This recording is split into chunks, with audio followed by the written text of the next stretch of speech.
भोपाल से बड़ी खबर है। यहां पर मध्य प्रदेश के स्कूलों में किराए पर शिक्षक रखने का एक मामला सामने आया, जहां पर शिक्षा मंत्री राव उदय प्रताप सिंह ने खुद ये बात कबूल की है। उन्होंने कहा कि 500 शिक्षक ऐसे हैं जो स्कूल नहीं जाते और किराए पर लोग उन्होंने लगा रखे हैं। कांग्रेस प्रदेश अध्यक्ष जीतू पटवारी ने इस मामले को लेकर तंज कसा है और शिक्षा मंत्री ने खुद कबूल किया है। ये कितनी शर्म की बात है, ऐसा उन्होंने कहा। आपके मंत्री को पता है कि स्कूलों में शिक्षक नहीं है, कार्रवाई करने की जगह मंच से इसका महिमा मंडन कर रहे हैं। शिक्षा मंत्री का ये बयान सामने आया और इसको लेकर तंज भी कसा गया है। कहा गया कि 500 शिक्षक ऐसे हैं जो स्कूल नहीं जाते, ये जानकारी सामने आई, लेकिन इसका महिमा मंडन किया जा रहा है बजाय इस पर कार्रवाई करने की। कांग्रेस प्रदेश अध्यक्ष जीतू पटवारी ने यह तंज कसा है।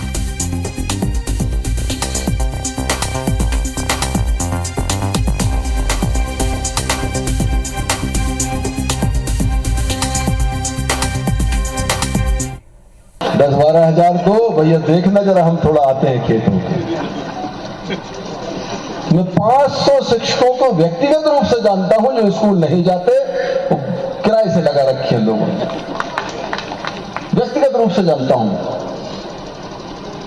100 तो मेरे जिले में होंगे।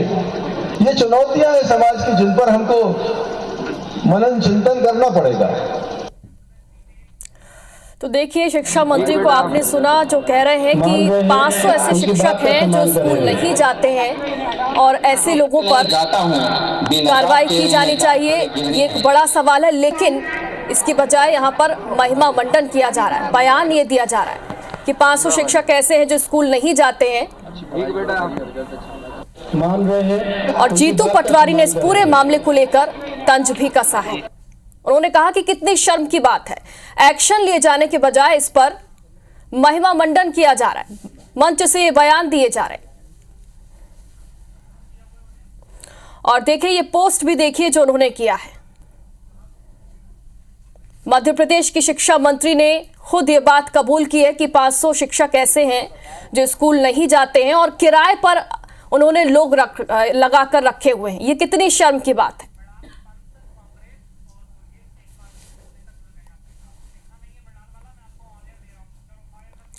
और चलिए, इसी खबर पर हमारे साथ भाजपा प्रवक्ता दुर्गेश केसवानी जुड़ गए हमारे साथ, और साथ ही साथ बीजेपी प्रवक्ता के साथ ही साथ कांग्रेस प्रवक्ता भी हमारे साथ जुड़ गए हैं। दोनों ही जुड़े हुए हैं। मृणाल पंत हमारे साथ जुड़े हैं। सबसे पहले हम मृणाल पंत का रुख करेंगे। कांग्रेस प्रवक्ता हमारे साथ जुड़े हुए हैं। शिक्षा मंत्री खुद ये कबूल कर रहे हैं कि जो 500 शिक्षक हैं वो स्कूल नहीं जाते और किराए पर उन्होंने लोग लगाकर रखे हुए। क्या कहना चाहेंगे इस पर? मध्य प्रदेश शिक्षा की बदहाली किसी से छिपी हुई नहीं है। स्कूलों में शिक्षक जाते नहीं हैं और जो जाते हैं, जो कार्यरत हैं, उनकी जगह दूसरे लोग जा रहे हैं। और उसका परिणाम इस तरह से सामने आता है कि पिछले 3 सालों में मध्य प्रदेश के स्कूल शिक्षा में पढ़ने वाले करीब 3 लाख बच्चों का ड्रॉप आउट हो गया है पिछले सालों की तुलना में। सरकारी स्कूलों में लोग अपने बच्चों को भेजना पसंद नहीं करते हैं। प्राचार्यों पर ये सरकार कोई कार्रवाई नहीं करती जिनके अधीनस्थ ये शिक्षक काम करते हैं। इन शिक्षकों को बर्खास्त करने के बजाय इन्हें भारतीय जनता पार्टी के कार्यकर्ता की तरह इनका इस्तेमाल किया जा रहा है। और जिस तरह से आरटीओ में, राजस्व में बंदी हुई है अधिकारियों की, इस तरह से ये जो सारे शिक्षक जो स्कूल नहीं जाते, ये 10,000 रुपए महीना भारतीय जनता पार्टी से जुड़े हुए लोगों को अपनी इस अक्षमता को, निकम्मेपन को और व्यवस्था में व्याप्त भ्रष्टाचार को छुपाने के लिए प्रति माह देते हैं। सरकार में बैठे हुए लोग, सत्ताधारी दल में बैठे हुए लोग इन लोगों को प्रश्रय दे रहे हैं। हर महीने इनसे एवजी के तौर पे काम करने का कमीशन वसूल कर रहे हैं और मध्य प्रदेश की समूची शिक्षा प्रणाली को बदहाल बना रहे हैं। ये पूरे प्रदेश के लिए अत्यंत दुख और शोभ की बात है।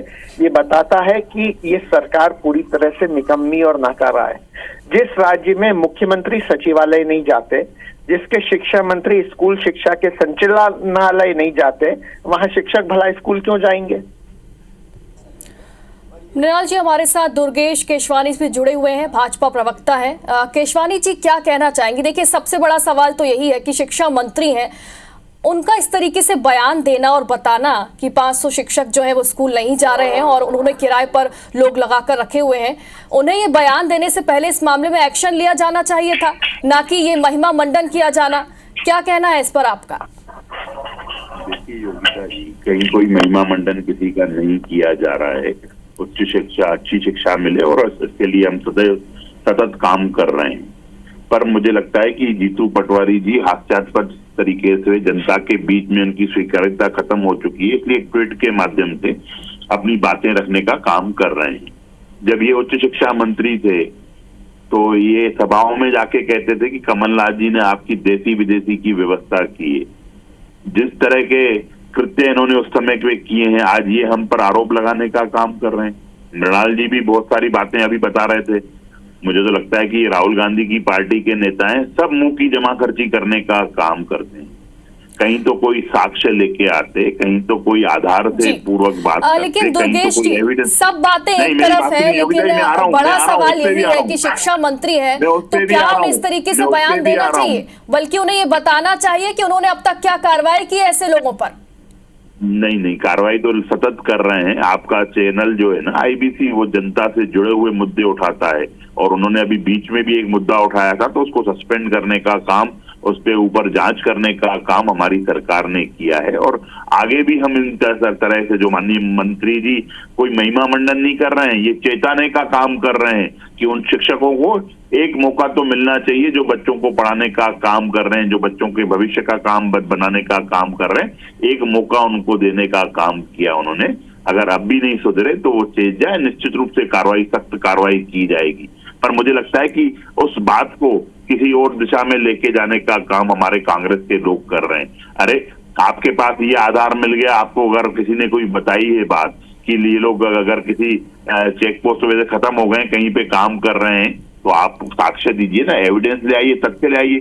मुंह की जमा खर्ची क्यों करते हो आप तो बिल्कुल प्रॉपर तरीके से बताओ उन चीजों को लेकर, तो कार्रवाई हम करेंगे। हम मना नहीं करते कार्रवाई करने से। बिल्कुल सही मुद्दों को उठाना हमारा कर्तव्य है और यही वजह है कि IBC 24 उचित मुद्दों को इस प्लेटफॉर्म पर लेकर आता है और लोगों की राय भी हम रखते हैं। मृणाल जी, क्या कहना चाहेंगे? दुर्गेश जी कह रहे हैं कि ये तो मुद्दा उठाने वाली बात बस है, लेकिन एक्शन तो लिया जाता है, कार्रवाई तो की जाती है। निकम्मे और नाकारा शिक्षकों को तत्काल बर्खास्त किया जाना चाहिए। उनकी पेंशन और पिछली सेवा अवधि की जितने समय वो स्कूल नहीं गए हैं उतनी राशि की तनख्वाह की उनसे वसूली की जानी चाहिए। मध्य प्रदेश में लाखों बेरोजगार जिनके पास योग्यता है, क्षमता है और अर्हता है, जो अपनी नियुक्ति की बाट जोड़ रहे हैं, इस तरह से निकम्मे नाकारा शिक्षकों के स्थान पर उन युवा अभ्यर्थियों को मौका दिया जाना चाहिए, उनको नौकरी देनी चाहिए। एक तरफ ये सरकार नए लोगों को नौकरी नहीं दे रही, दूसरी तरफ भारतीय जनता पार्टी को कमीशन देने वाले भ्रष्ट शिक्षकों को आज भी नौकरी में रखा हुआ है। एक शिक्षक 40 छात्रों का कम से कम भविष्य बर्बाद करता है, वो देश और मध्य प्रदेश का भविष्य बर्बाद कर रहा है। इस तरह के लोगों के साथ किसी तरह की कोई भी सद्भावना नहीं होनी चाहिए, कड़ी से कड़ी कार्रवाई होनी चाहिए।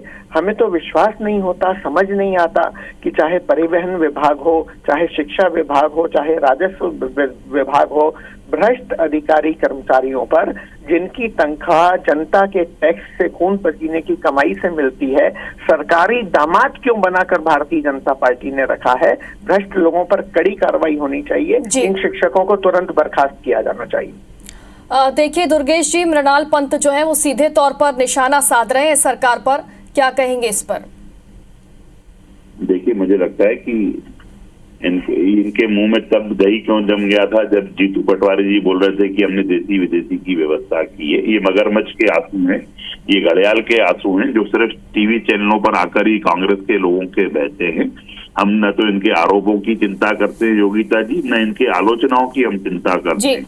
हमारी कटिबद्धता प्रदेश की 8.5 करोड़ जनता से है और हम सतत, फिर चाहे राजस्व विभाग हो, परिवहन विभाग हो, स्वास्थ्य विभाग हो, रोड डेवलपमेंट हो, हम पूरा प्रदेश को, इंफ्रास्ट्रक्चर को डेवलप करने का काम। चलिए दुर्गेश जी, आगे कार्रवाई क्या होती है, एक्शन क्या होता है, ये तो पता चल ही जाएगा, देखने वाली बात है। फिलहाल बहुत बहुत शुक्रिया आप दोनों का हमारे साथ जुड़ने के लिए।